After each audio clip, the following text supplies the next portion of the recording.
Thank everybody for coming out. Appreciate it. One of the first things, my name is Bruce Starr, also known as the Love Coach. And the funny thing about that is,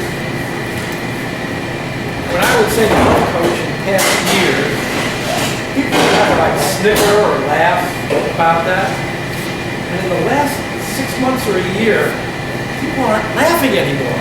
They're going, oh really? You're the Love Coach. So it's kind of interesting to see a shift perhaps in people's perceptions or people's opinions about relationship work. It's nothing to laugh at. It's something that can be very, very helpful to a lot of people. All right, so everybody has paper in front of them. I have blue papers for men, by the way, if you want a blue one instead. It's in there. Oh, for the boys, right. Okay, so now, before you fill that in, we got to talk about it. Because let me just tell you that nobody is going to look at this sheet of paper but you. Okay? This is not a test. You're not going to be quizzed. But this is for you. This is for you to help figure out your AQ. Okay? Not your intellect quotient, but your availability quotient. Okay? A lot of people think that they can kind of go on the internet and join a bunch of clubs, a bunch of different dating services, go out to a bunch of meetups, and eventually the law of averages is going to be in their favor and they're going to meet someone. And of course, you can meet people at these events, because for the most part, there's very nice people at these events. But it's always going to be up to you, personally, whether you're going to be available or not available when you meet someone. And it's not about when you finally meet someone, because there's all sorts of opportunities to meet. Coming out here at a night like this is fantastic. Instead of sitting home, I always say to my wife, you can sit home and watch TV and not a thing is going to happen. Even the bachelor, bachelorette, they're going to keep on going, but, our lives will continue. Nothing much going on if we're home, but if you go out with the right frame of mind, you're going to have a chance to meet someone. And that's what I'm here to help you with. I'm here to help you with your availability quotient. Because there's a lot of people that are out there dating, and you need to learn to almost recognize them. There's a lot of people that are out there dating all the time. They're dating all the time. They're out there dating every night, sometimes twice a night. And it's not just men, but women are doing this also. Okay? And so we're going to we'll talk a little bit before the end of the night about what I call the pie theory.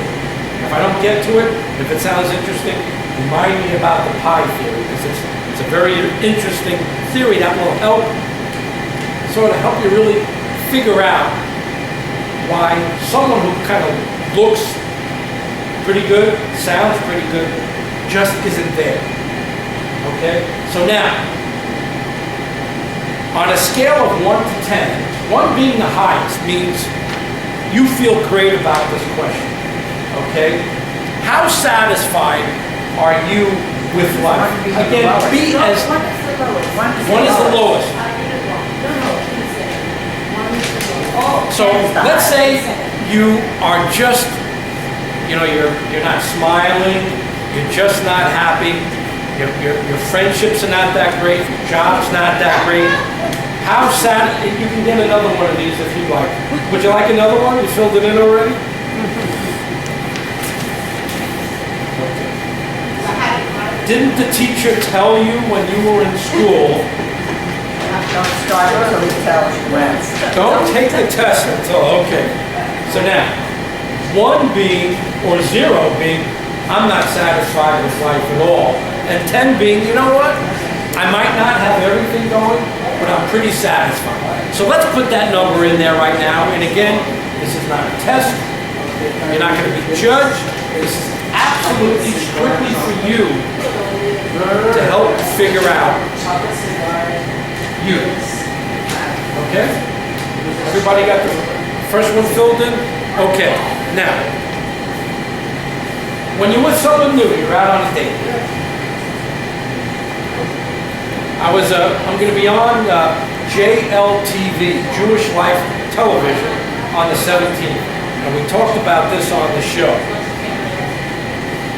And I talked about when I was dating, back in my dating years, and I said many times I'd be sitting across the table from a very nice, pleasant lady, and she had this like blank look on her face. And it sort of didn't matter what I was saying. I could like crack a joke, and just because she wasn't there, it would just kind of go right over her. I see this has happened to you also, right? They're just not there. Here's why they're not there. It's not just that they're daydreaming, but they are. Here's what the problem is. We have the past, we have a future. The thing is about the past, there's really no such thing as the past. You can't touch it. The past is gone. Ask scientists, there's no such thing as the past. You can have memories from the past, no such thing as the past. Is there such a thing as the future? Along the same kind of thinking. There is no such thing as the future. Can't put your hand on it, can't put your foot on it. It's not there. It's something that our mind builds up to distract ourselves from what we need to do. Now, the present moment. Is there such a thing as the present moment? Yes. That's all we have.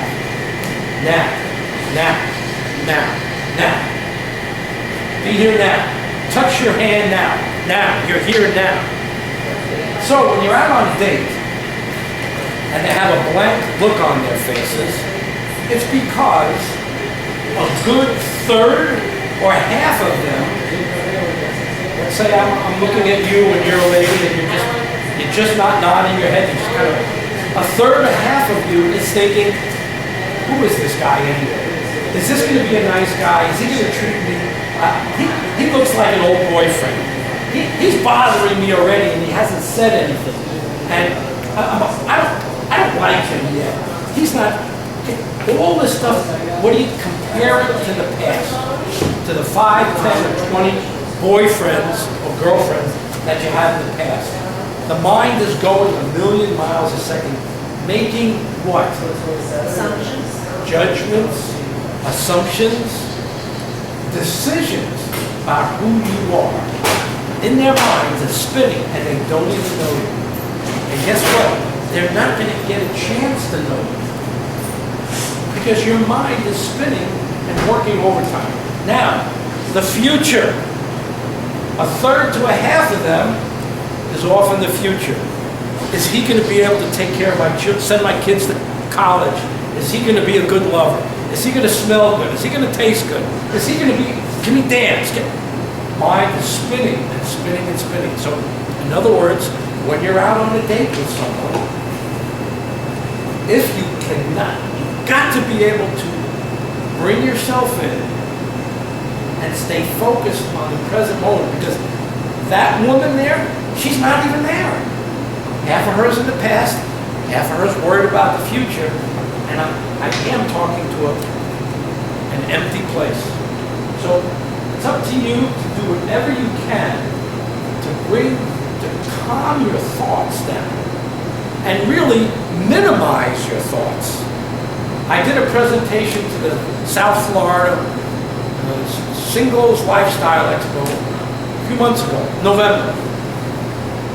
And the presentation was called, were you in the room? The presentation was called, Are You Out of Your Mind to Be in Love? Now you can take that a whole bunch of ways, right? Are you out of your mind to be in love? That's not where I'm coming from. Are you out of your mind so that your heart, your feelings have a chance to have some input. Now, nobody really wants to hear this because we're all doing it. The fact is that if you want to raise your AQ, you've got to try to be in the present moment. Let's mark that paper. When I'm with someone new, I stay in the present moment, not think about them. How good are you at doing it? Let's be honest. Okay? Now, how much appreciation for people, places, and things do you have? What does that mean to me? That means, like where I live in Mystic Point, I really love walking around in nature. I love it. We live right on the bay, and just today there was half a dozen of these beautiful striped carp, just big ones like this, just kind of floating around right in the area where I was living. And the other day, a huge manatee popped up out of the water, and we walked about a half a mile. I walked. This manatee swam. We both walked together for about a half a mile, all the way to the end of my area. And he was, not that we were buddies or anything, well, we could have been, you never know. But he was, and it was just, I was appreciating. I would have said, oh, I wish my wife was there. I was in the moment, and I was appreciating walking with this man. It's very, very important that you have appreciation for people, not wait if they measure up to, any kind of levels that you need for them to measure up to. But be kind to people as best that you can, because especially when you're a single person, if people see that you're kind and they know you're looking to meet someone terrific, let's say they know someone and they're dating someone, or they have a guy friend or girl, and it's just not working out. If you're a kind person and they know they can trust this person's feelings with you, you're a kind person, you're an appreciative person, they may say, hey, it didn't work out with me just for whatever reason, but this guy is a very, very nice guy. Would you like to meet him? So not only does it feel great, think about it. When you're angry at the world, and not saying hello to anybody, and you're upset with people, it feels terrible. But you have a chance to change that. You have to ask yourself, what makes you feel better? To feel good or to feel terrible? You can change your mind. And it just has to do with you and nobody else. If you want to feel better, you can change your mind from being unappreciative to just being appreciative to people around you. I talk to my daughter about it all the time. So, on a scale of 1 to 10, how much appreciation for people, places, and things? What a nice setting this is. It's comfortable, it's quaint, it's very, very nice. The owners were here before. I thank them for it. It just feels good to do that. So, got those numbers marked? How much appreciation for people, places, and things do you have? Be honest now. Now here's a tough one, forgiving. Okay? Forgiving is one of the most complicated words, concepts, thoughts that there is. Mostly because of our upbringing. It can be related very much to a religious experience.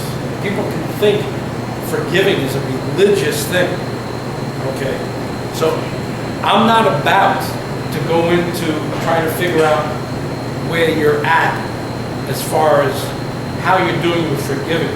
But I'm going to mention what many people have taught me they grew up with, which made it very, very difficult for them to forgive.